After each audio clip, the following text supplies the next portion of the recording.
The Buffett Indicator is a valuation tool that looks at the ratio between the total value of the US stock market and annualized US GDP.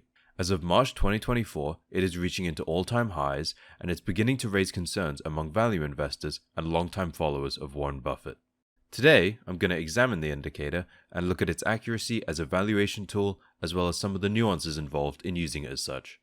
The Buffett Indicator was not invented by Warren Buffett, but he did bring it to fame when he described it as the best single measure of where valuations stand at any given moment. In the following years, Buffett has acknowledged some of the nuances involved in using indicators and has backtracked a little on this statement. However, it still goes to show his endorsement of the indicator, and it's the reason the indicator still bears his name. It's made of only two components: America's annual nominal GDP and America's total stock market value. GDP is very simple. It's just the GDP of America as released by the Bureau of Economic Analysis.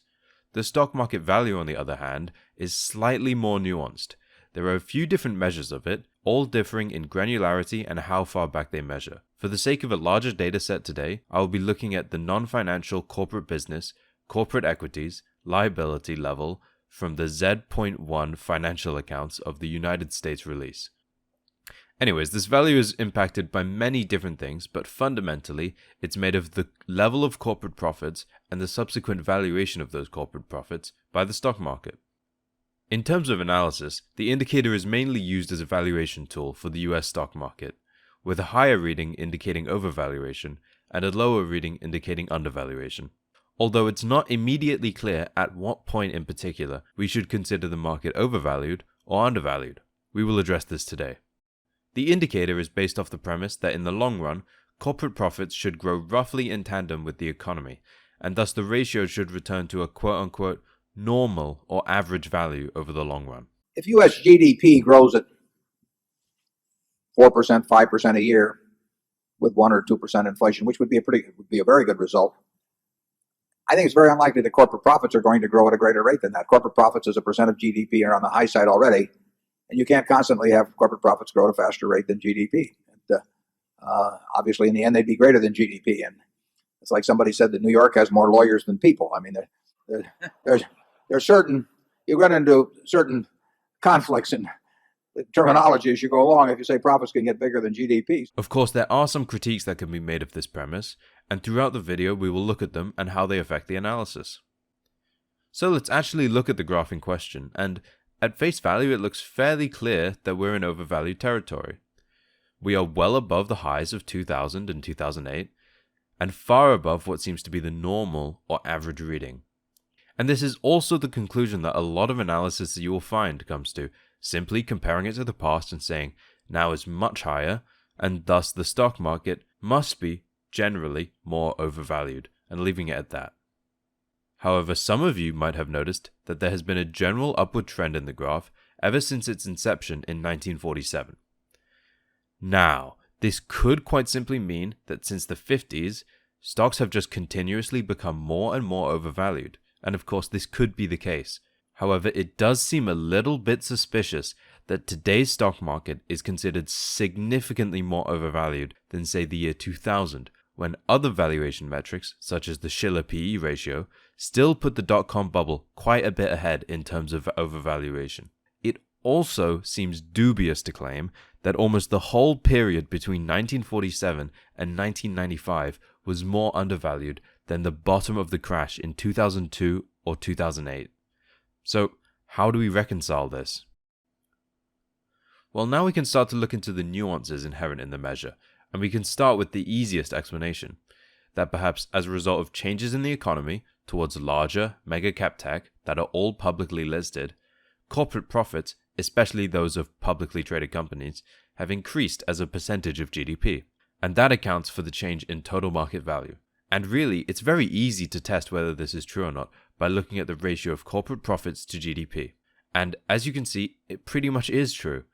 There is a clear increase in corporate profits as a percentage of GDP ever since around 2004, with the average before 2004 being 6.26% and the average after being 10.23%.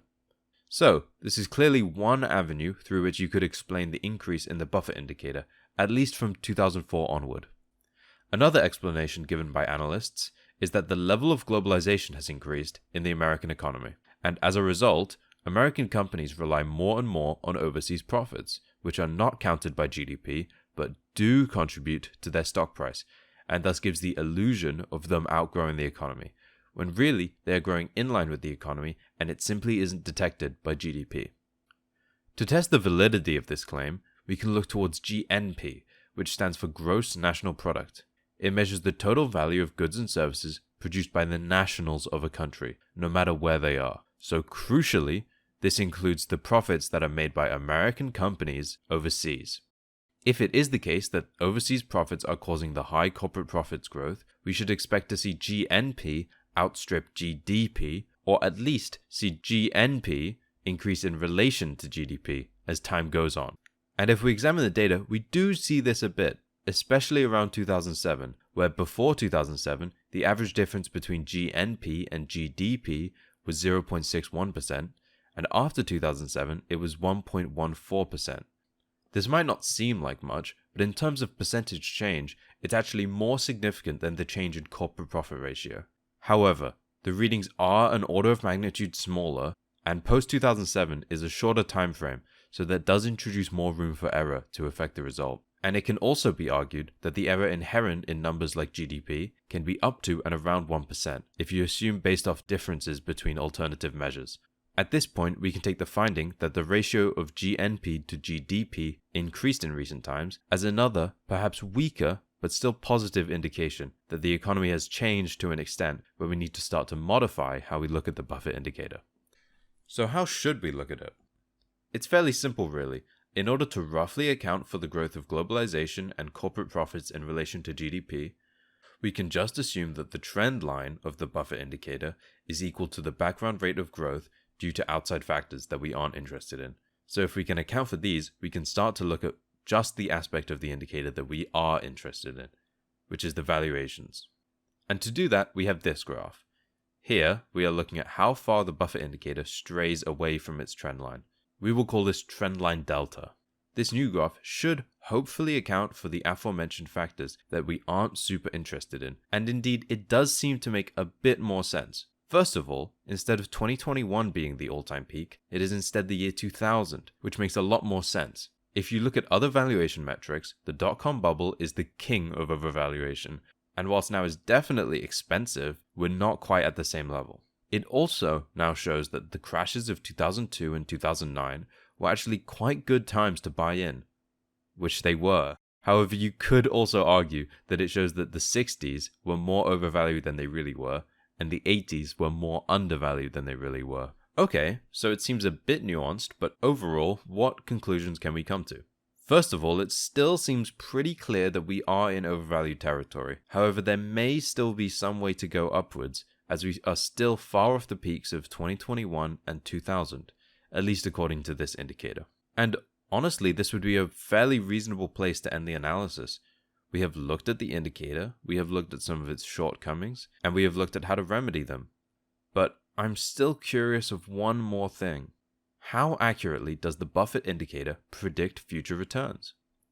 By asking this question, we are simultaneously asking, how well does the Buffett indicator represent the value of the market? But also, Buffett's key idea that low valuations produce higher future returns in the long run. And we can do this by plotting the distance from the trendline delta, against the returns of the S&P 500 over a certain period of time if you bought at that price. So, for Buffett to be proven right, we would have to observe that as the trendline delta increases, the return on the S&P 500 over that given period of time will decrease. We might also expect to see that the correlation between returns and the trendline delta becomes stronger over a longer period of time, as the indicator looks at long-term macroeconomic data, and the ideas of value investing are more geared towards longer-term results. So, let's start with a 2-year chart. And despite this being a shorter-term look at things, we are still starting to see a vague trend in the right direction. To measure the strength of the correlation on these graphs, we will use the R-squared value. This measures the level at which one variable can be determined by another. In this chart, it shows how much of the returns over a certain period of time can be explained using the trendline delta. You can view it as a general measure of how far the real value will stray away from the prediction. With a low value, meaning it's more likely to stray further from the predicted value. And in the 2-year chart, we can see that the predictive power of the trendline delta over this period is actually very weak, with an R-squared value of only 0.1. Okay, so let's move on to the 5-year chart, where we should theoretically get a better result. And indeed we do.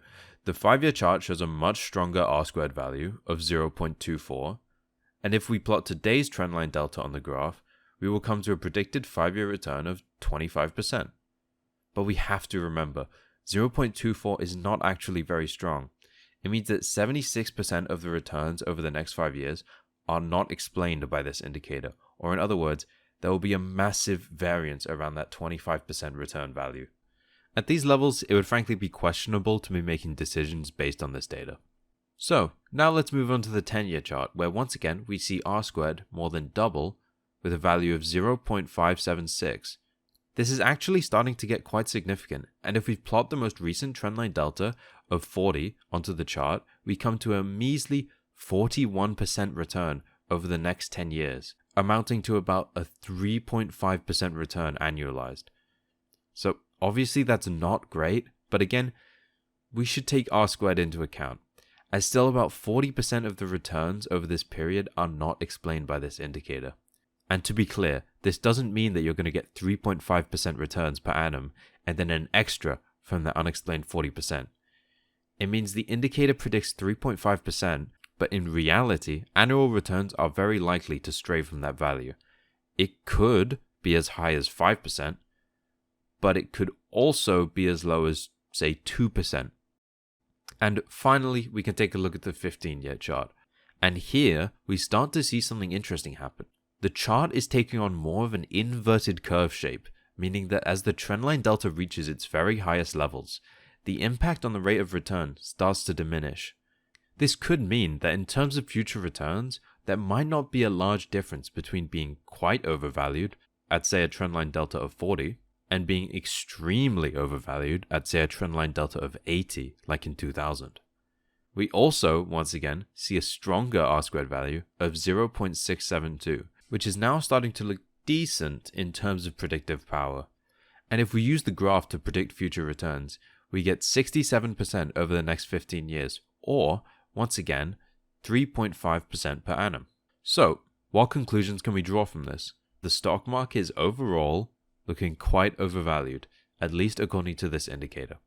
However, we can probably also say that there might still be some way to go for the stock market, at least in the short term, as we are still not quite at the highs of the year 2000 or the sustained highs of the 60s. And we have found that the predictive power of the indicator is actually very poor in the short run. But we have to look at all of this in context.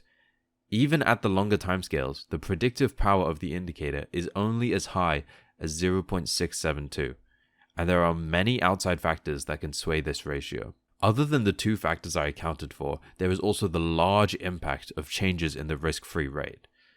This can heavily impact the stock market, and it's difficult to account for as it fluctuates over time instead of growing incrementally. It's also definitely a large factor in the price of stocks today, as this year's market run is at least some part due to expectations about rate cuts in the future. And even this month's S&P 500 correction can be heavily attributed to decreased expectations around rate cuts. Anyways, I hope you enjoyed the analysis. There will be links to the graphs and my data sources in the description if you're interested. Thank you and have a nice day.